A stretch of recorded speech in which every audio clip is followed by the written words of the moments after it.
Este trabajo, antes de mencionar que no estaría, por así decirlo, como terminado del todo, en tanto que sí que, bueno, este trabajo lo presenté en Historia de Filosofía Contemporánea y se puede dar como en ese sentido como terminado, pero seguramente siente la base para mi TFG, entonces digamos que las conclusiones también son como unas especies de líneas a las que podemos apuntar. Y de hecho también también en cierto modo lo presento porque a lo mejor hay algunas personas que ya no están aquí el año que viene y para saber por qué narices les he estado dando yo tanto la tabarra con este problema, porque digamos no es tampoco el primer trabajo que hago sobre ello y ya están un poco hartos de escucharlo. Entonces he decidido organizarlo con una breve introducción explicando un poco, bueno, mencionando brevemente la motivación de este trabajo. También, digamos, conceptualizar o esquematizar un poco las líneas generales del problema de los universales, luego hablar de tres autores como Nietzsche, Wittgenstein y Husserl, en los que podemos hablar o interrelacionar este problema, aunque sí que es cierto que el problema de los universales, digamos, que ahora mismo está más tratado de la parte de la filosofía analítica y sobre todo de la parte de los realismos que han hablado antes tanto Rafa como María, pero cabría matizar que el realismo del problema de los universales, digamos, o cómo se conceptualiza aquí, tiene relación con los realismos científicos que han hablado, aunque, digamos, no es exactamente igual. Y luego mencionar unas conclusiones y unas cuestiones a plantearse y la línea a seguir. Bueno, respecto a por qué os estoy hablando yo siempre de estas cuestiones, es porque al final la interrelación que se puede dar tanto de la verdad, del lenguaje y del pensamiento, son temas que están muy presentes al final en casi todos los autores y no solo, yo creo que es también un problema que trasciende no solo en el ámbito medieval, sino también en las presentaciones que hemos estado comentando anteriormente. Estos conceptos y esta relación entre realidad, pensamiento y lenguaje ha estado presente y ello también digamos que nos deriva en cierto modo a este problema. Entonces, la verdad que yo os juro que yo he intentado escapar de este problema, pero al final me busca y me encuentra porque he estado revisando también trabajos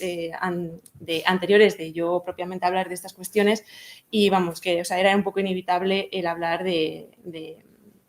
ello. Entonces, ya comenzando con un poco con más concretamente definiendo o refrescando la memoria sobre la cuestión del problema de los universales, que yo creo que aquí también no solo lo vamos a ver, como vamos a intentar ver las posturas, más allá, las posturas que puede tener un determinado autor, porque es muy complicado, también depende de las digamos, de las fases o del pensamiento del autor, se puede, lo podemos relacionarlo con una postura u otra, sino también como a lo mejor un método de análisis o ya, yo creo que ya eso es también un poco el método de análisis de la realidad o de los autores en relación a cómo se relacionan verdad o realidad, el lenguaje y el pensamiento. Verdad en tanto que, bueno, vale. Entonces, al final la cuestión que reside aquí es, digamos, si adoptamos una postura en la que creemos y pensamos que existen como tal universales o, por otro lado, pensamos que esos universales no existirían o no se dan o no es posible hacer esas generalizaciones y nos quedamos con la parte de que solo existen los individuos. Y en ello estaría presente las interrelaciones de verdad como estaría presente en la realidad el criterios de verdad, la correspondencia existente entre el enunciado y la cosa, el lenguaje, la naturaleza en relación a la naturaleza de los signos y sus relaciones con las entidades significadas y también la parte del pensamiento, en tanto que los conceptos, en tanto que la naturaleza y funciones de esos conceptos que nosotros tenemos propiamente en el pensamiento, como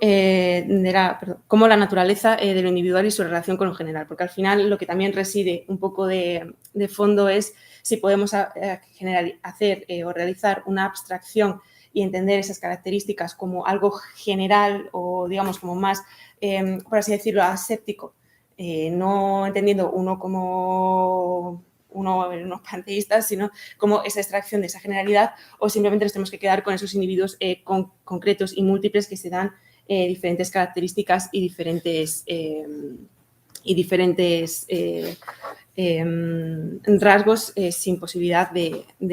realizar una generalización. En concreto, en las posturas de la época contemporánea, os he dejado ahí una ristra de las múltiples posiciones que podemos encontrar. Digamos que de manera más sencilla nos podemos quedar con la postura realista, nominalista y la intermedia y las posturas intermedias, en las que tendríamos tanto realismo moderado, conceptualismo como nominalismo moderado, ¿vale?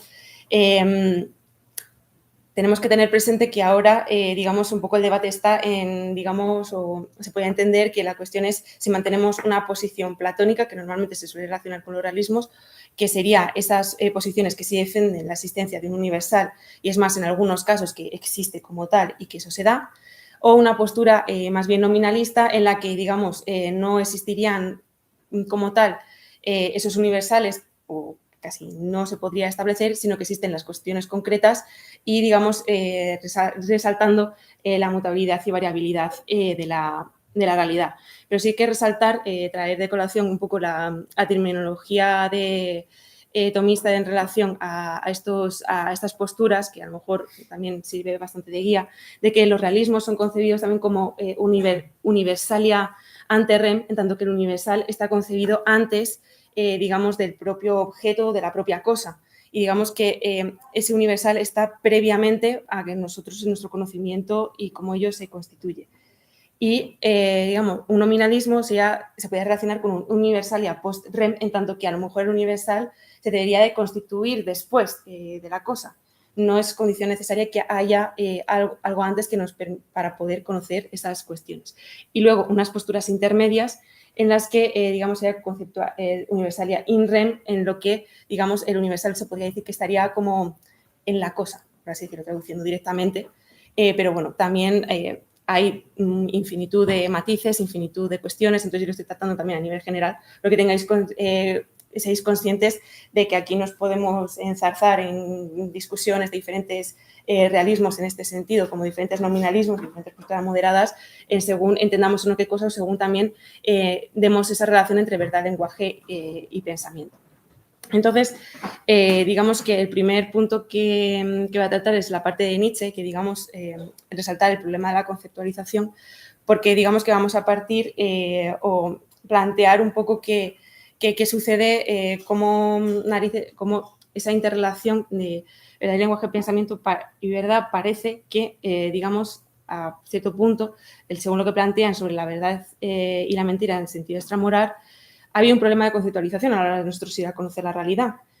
porque se han establecido metáforas o se han establecido una serie de lenguajes y conceptualizaciones y se ha construido una serie de planteamientos que realmente han ocultado la verdad y la cosa en sí, que no se han, digamos que a la hora de establecer esos universales no hemos tenido en cuenta o, digamos, al establecer esa universalidad se ha perdido lo que es la cosa concreta y no nos ha permitido conocer o establecer qué es realmente la cosa que nosotros estamos inventando y conociendo.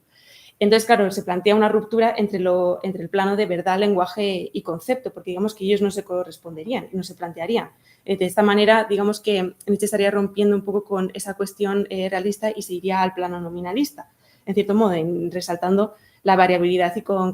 y concreción de esos entes individuales, porque además en este texto plantea que realmente, aunque nosotros hayamos intentado conocerlo, hayamos intentado conocer las cosas, realmente la naturaleza exactamente no nos ha dado la posibilidad de intentar conocerlo, porque además nuestro lenguaje es ese imperfecto y no poder establecer esa conexión, y parece ser que la naturaleza tampoco es que ayude a que nosotros podamos intentar comprenderla, ¿qué ha sucedido? ¿No? Que si esto lo ponemos en el contexto de cómo él plantea la muerte de Dios, ¿no? Y cómo plantea que ese sistema al final, o sea, todo lo que implica Dios y todo el sistema de dotación de sentido, literalmente pues, ha caído ha caído porque realmente no ha reconocido, no se tiene en cuenta cómo es en sí la realidad, pues digamos, ¿qué sucede ahora? ¿No? O sea, ¿dónde podemos encontrar ahora ese instinto de verdad o dónde podemos ir ahora a recurrir a esa verdad? ¿No? Y ahí podemos a lo mejor un poco entrever a lo mejor el superhombre como ese planteamiento de que quizás, ¿no?, el superhombre nos va a salvar, va a crear nuevos conceptos y va, digamos, así que tener en cuenta esa variabilidad, ¿no? Aunque cabría hacer un poco la crítica de que cuando lleguemos al superhombre, que a lo mejor pues vuelve al mismo punto, ¿no? Porque si hacer ese proceso, pues a lo mejor después de llegar a realizar todo ese proceso de consideración de la variabilidad, pues a lo mejor hasta incluso puede llegar hasta este punto, ¿no? Una vez teniendo en cuenta lo anterior como esa, digamos, como esa duda o como partir de este momento de que quizás haya tengamos que volver a replantear, ¿no?, estas cuestiones, como nosotros vamos a conocer la realidad, una de las propuestas es de Wittgenstein, podemos plantear como Wittgenstein una de las propuestas de cómo podemos conocer, ¿no?, las cosas y la realidad. Y digamos que tenemos que distinguir en dos fases, la fase de Tractatus y la fase de investigaciones filosóficas. La parte del Tractatus tendría una relación, o se puede establecer también una relación con una postura realista, en tanto que plantea una teoría pictórica de isomorfismo de lenguaje y pensamiento. Entonces, digamos que ese triangulito que hemos visto, tanto la verdad y el lenguaje y el pensamiento están estrechamente ligados y, por ende, también la realidad, que también son los mismos metafísicos que venimos hablando anteriormente. Pero ese realismo metafísico y esos realismos que han hablado antes María y Rafa, no, digamos, o sea, aquí estamos hablando también de otro realismo, aunque se podían conjugar y, en cierto modo, ambos vertebran también el uno del otro. Y Wittgenstein entendería en esta parte que los universales como meras configuraciones de objetos expresadas en una estructura lógica del lenguaje. Y digamos que si entendemos que esa realidad está compuesta en esa estructura lógica o que tiene unos determinados parámetros, que todo lo podemos expresar, quizás haya cuestiones que no podamos expresar, ¿no? Y ahí tenemos su famosa frase de a lo mejor hay cuestiones de las que es mejor callarse, porque claro, efectivamente, a la hora de plantearnos, si nos planteamos toda esa cuestión de que con el lenguaje podemos expresarlo todo, realmente podemos preguntarnos de que si realmente podemos expresarlo todo o podemos realmente establecer una estructura propia o una generalización digamos, que nos permita decir que es así como es propiamente la realidad. Y, en definitiva, hay autores que consideran que a lo mejor que estas dos fases de Wittgenstein, que las dos fases de Wittgenstein son como a lo mejor totalmente que son independientes, pero también a lo mejor se puede entender como, digamos, una consecuencia lógica una de la otra, porque al final, si tú llegas a la conclusión de que no puedes hablar de todo, que no puedes, digamos, con ese lenguaje no puedes formalizar o no puedes llegar a todo, al final, pues también te queda como un poco llegas a un poco la postura de, bueno, pues me recluyo a que hay una teoría de significado como función de uso, reconocemos que no podemos a lo mejor conocer por en sí la realidad, de que nos movemos en ese lenguaje como los límites de nuestro mundo, que al final ese estatus ontológico de los universales no lo podemos a lo mejor establecer como tal, sino que podemos establecer algo que es más difuso y establecer una serie de parecidos sin llegar a una generalización como tal, y de ahí que, digamos, yo estoy inmerso en esos juegos de lenguaje y parecidos de familia. Entonces, por ejemplo, esto sería un ejemplo de que él propone los parecidos de familia, para que más o menos lo comprendáis, de que, claro, podemos, al final, cuando se dan las cosas o cuando se dan esos objetos individuales y concretos, podemos establecer, en definitiva, digamos, una serie de relaciones, una serie de parecidos, pero que realmente no llegamos a encontrar las mismas características en cada entidad o en cada cuestión que nos permitiría, digamos, abstraer y llegar como a esa ley general que podría a lo mejor plantear también las formulaciones y matemáticas. Aunque bueno, yo tampoco implicaría, no vamos aquí a denostar las matemáticas, de que evidentemente sirven y tienen su consecuencia, pero hay que tener en cuenta estas cuestiones. Entonces, bueno, y en esta parte sería una tendencia ciertamente más nominalista. No reconoce, digamos que no reconocería esa parte de esa estrecha relación entre esa verdad, lenguaje y pensamiento, sino que, digamos, aquí ya pues, nos tiramos un poco más al ámbito pragmático de, bueno, pues habría que ver según qué juegos de lenguaje y según en qué plano nos movamos como ello se da. Y esta última parte de Husserl y la fenomenología de los universales se podría plantear también como otra posibilidad, que es de aproximación al final de conocimiento de la realidad. Y a ver, lo voy a intentar hacer que sea comprensible, ¿vale? Porque no sé si habéis visto a Husserl. Entonces, yo parto, o sea, lo voy a intentar explicar de una manera didáctica y más o menos que se pueda comprender. Porque digamos que si hemos visto la postura... vale, bueno, voy mejor de lo que pensaba. Entonces, en cierto modo, bueno, La cuestión de Nietzsche, que hemos quedado que a lo mejor sería como ciertamente más nominalista, Wittgenstein, que tiene como esas dos fases, y en la parte de Husserl la podemos insertar más como una postura moderada por lo que va a plantear. Y es que le entiende que el fenómeno de los universales haría referencia a la manifestación ante otros de los universales en nuestra conciencia, tomando de referencia la primera persona. La fenomenología de los universales se basaría en la descripción de dicho fenómeno. Aquí vamos a encontrar algo diferente a lo planteado por Wittgenstein, en tanto que aquí sí que vamos a tener, digamos, el universal sí que lo podemos entender como algo que va a tener más relación sobre todo con nuestra conciencia y en ese proceso que nosotros tenemos de conocer. Y dos obras que quiere destacar en los que podemos encontrar estos temas es Investigaciones lógicas Investigaciones lógicas y Experiencia y juicio. Cierto es que la postura que creo que ahora que se mantiene más aceptada sobre Husserl es la parte de investigaciones lógicas, pero lo que plantea en experiencia y juicio también es bastante relevante. Entonces, va a plantear una relación entre momento y especie, momento como esas partes concretas, si vamos aquí, ¿vale? Para que me entendáis, esta sería una manzana, ¿vale? Y aquí tenemos el momento manzana. Entonces, dentro del momento manzana tenemos el momento rojo, porque sería dentro de la manzana, digamos, podemos entender como que hay diferentes partes que lo conforman y serían también como otros diferentes momentos. Entonces, tenemos el momento rojo, el momento de la hoja, el momento del palito, el momento de la semilla y todo ello, digamos, conforma también el momento manzana. Pero, por ejemplo, si hablamos de especie, ya aquí no hablamos de la concreción a lo mejor del objeto, sino que estamos hablando, por ejemplo, de todos los momentos rojos que se dan en todas las características, en todos los diferentes objetos que tengan esa cualidad de rojo. Entonces, especie como rojo, como algo ese general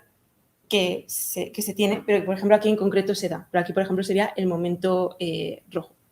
pero que también pertenece a la especie rojo, porque ambos están en comunicación y uno no podría ser sin el otro. Entonces podemos realizar actos de mental individuales sobre esos momentos, pero también podemos realizar actos de mental especificantes en referencia a esa especie en general. Y en todo ello podemos también establecer un proceso de abstracción conformado por esos actos de mental especificantes cuyo objetivo intencional va a ser la especie. Básicamente, para traducir un poco, que digamos nosotros tenemos la parte empírica en la que se van a dar esos momentos concretos y nosotros podemos realizar ese proceso de abstracción, básicamente, y llegar a ese universal. También decir que, bueno, aquí habría a lo mejor que hacer muchos matices y mucho más concreto y detallado por cada punto, pero bueno, lo estoy explicando de manera general. Y luego, por otra parte, de experiencia y juicio, vamos a profundizar esas cuestiones de los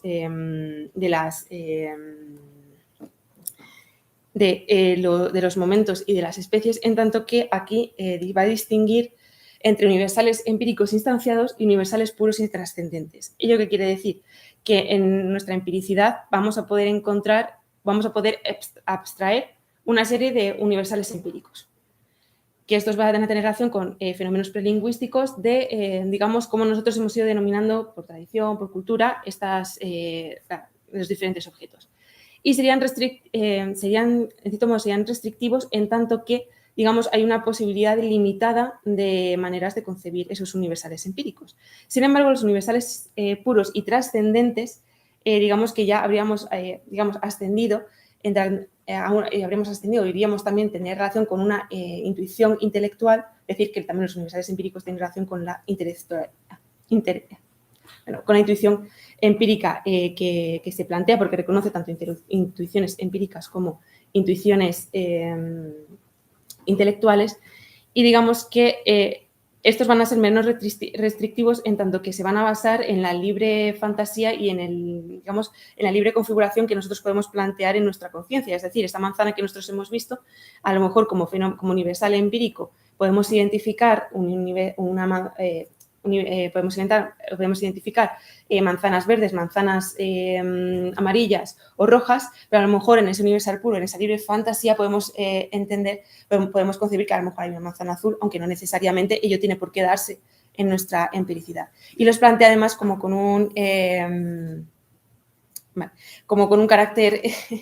necesario, porque digamos que estos universales puros serían como en cierto modo condición también para que esos universales empíricos puedan darse. Porque para que uno se dé, el otro también tendría que estar. Digamos que sería como una postura platónica, conceptualista, un poco así explicada, enrevesadamente, porque claro, al final esos universales sí que estarían presentes, pero en nuestra conciencia en definitiva. Y ese proceso de abstracción, en este caso lo llamaría un acto de constitución, porque el universal se da en sí mismo en ese proceso que nosotros tenemos de abstracción, porque cuando estamos conociendo esta manzana, como objeto concreto, también estamos conociendo al mismo tiempo el aspecto general y el universal general, que sería la idea de manzana. Y bueno, ello luego además lo mezcla con estructuras universales determinados y determinables, y la cuestión se complica y se enreversa. Y ya, o sea, os lo dejo ahí por si queréis, os animáis y queréis seguir con ello. Y ya llego a las conclusiones, que entonces al final vemos que estas cuestiones de intentar conocer la realidad es bastante complicado. Yo creo que ha quedado bastante claro también con los otros trabajos que es una cuestión bastante complicada y la verdad pero no por ello la verdad menos interesante, porque también nos plantea que al final donde podemos encontrar ese instinto de verdad o esa referencialidad de la verdad, de que al final nuestro lenguaje también plantearlo como que puede ser restrictivo o que no es en definitiva un poco imperfecto, porque al final no podemos a lo mejor expresar todo lo que nosotros querríamos o con la exactitud propia, pero ello no implica que aunque nosotros no podamos expresar algo, como a lo mejor las ideas de Dios o las ideas más abstractas, ello no tenga una cierta referencia, ello no nos afecte y que nos afecte, y además de una manera que conforme en la manera en que nosotros entendemos y comprendemos el mundo y, bueno, comprendemos el mundo. Y las cuestiones a plantear, a ver, como lo planteo yo en estos pocos minutos, digamos que al final también es cómo concebimos nosotros a las cosas o cómo nosotros entendemos que se dan los fenómenos o las cosas propiamente, ¿no? Y aquí también voy a meter, os voy a hablar también de fenómeno, os voy a hablar de fenómeno y noúmeno, porque bueno, me parece a lo mejor más fácil esa explicación o esa terminología, aunque no he mencionado a Kant, que podríamos mencionar a Kant también, en tanto cuanto que también coincide a lo mejor, o veríamos un poco con Wittgenstein esos límites del conocimiento, porque Kant dice que, claro, la cosa en sí no lo podemos conocer, lo que conocemos son los fenómenos. Y también, bueno, respecto a Husserl, decir que Husserl, por ejemplo, sigue también un poco, ¿no?, esa línea, en cierto modo, kantiana, ¿no?, esa perspectiva de que se relacionan las verdades,